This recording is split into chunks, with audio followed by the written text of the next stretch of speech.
And somewhere along the line, my mother died. And the last section that we'll read for you is the scene in which they find her mother's body.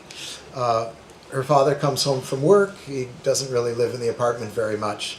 And he happens to come back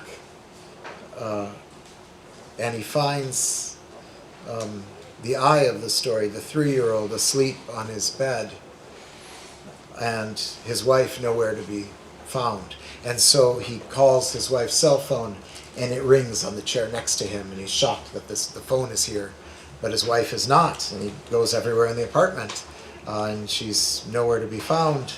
And then he finds her in the one place that he didn't think to look.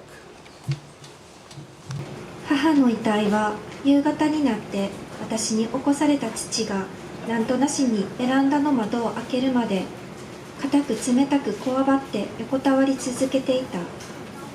ベランダの鍵は父が開けたのだった。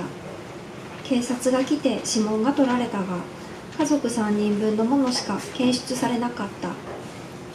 母はリネンのシャツワンピースに人差し指が入るくらい網目の大きなニットのロングカーディガンを羽織り、タイツの上にウールのレッグウォーマーを履き、ベランダ用のつっかけを引っ掛けていた。母の真上ではピンチの連なったハンガーが何も干されないままぶら下がっていた。私の証言は要領を得なかった。ベランダの鍵を閉めたかと聞かれれば、閉められると返事して、クレセント状のレバーを両手で押したり引いたりしてみせた。お母さんが外にいる時に閉めたかと聞かれても、閉められるし開けられるよと返事して、レバーを押したり引いたりした。普段とは様子の違うのに興奮して、私の方は赤かった。母の死は事故として処理された。私は母の死因を言葉で聞かされたことはない。私は母の声も覚えていない。覚えているのは母の笑顔だ。母は笑い、私も笑っていたから、私たちの間にある窓ガラスは口元でブワブワと白く曇った。私たちはそれがおかしくて、でも笑うと一層曇ってお互いが隠れてしまうから、できるだけ笑いをこらえなくてはいけなかった。私はつま先立ち、顎を思い切り反らせて母を見上げていた。曇りの晴れていくガラスの向こうで、母はいくつもの部品の寄せ集めのように見えた。例えば、首元にあるきなりの襟、薄い肩を覆う木グレーのカーディガン、同じ木グレーの袖から臆病な小動物みたいにはみ出た指、その指がくるりと円を描き少し下を指し、それと同時にゆっくり大きく優しい微笑みのままに一言一言を形作る唇の動き。ありがとうございました。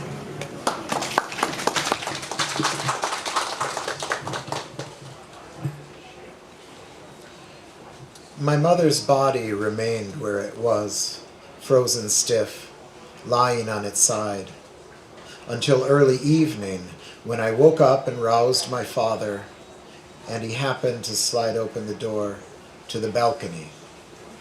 He was the one to unlock the latch. The only fingerprints the police ever found on it belonged to my mother, my father, and me. She was out there, wearing a thin linen blouse under a long open-weave cardigan sweater, the holes in the design large enough to poke a finger through. She was wearing tights and wool leg warmers and the sandals for use on the balcony. Above her was a hanging laundry rack, devoid of any clothes, the plastic clothespins dangling. My testimony in the case was of no use to anyone. The police asked if I had locked the sliding door, and I said yes. I could lock it all by myself, and using both hands, I turned the crescent-shaped lever to demonstrate. I was asked if I had locked the door while Mama was out on the balcony, and I said, I can lock, I can unlock, and again demonstrated by turning the crescent-shaped lever. My cheeks were flushed. I was agitated by the fact that something very unusual was happening. My mother's death was ruled an accident. No one ever told me exactly how my mother died. I don't remember what her voice sounded like. What I remember is her smile. Mama laughed and I laughed with her. With our mouths close to the glass of the door that separated us, it soon clouded up. We thought that was so funny, but as we kept laughing, our breath clouded up the glass even more and made it difficult for us to see each other. So we needed to do everything we could to stop laughing. I stood up on my tiptoes and tilted my head back as far as it would go and looked up at Mama. With sunlight spreading through the clouded glass, Mama looked like a jumble of spare parts. The white collar of her blouse, the thin gray cardigan wrapped around her shoulders, the fingers that poked out of the sleeves like timid little animals.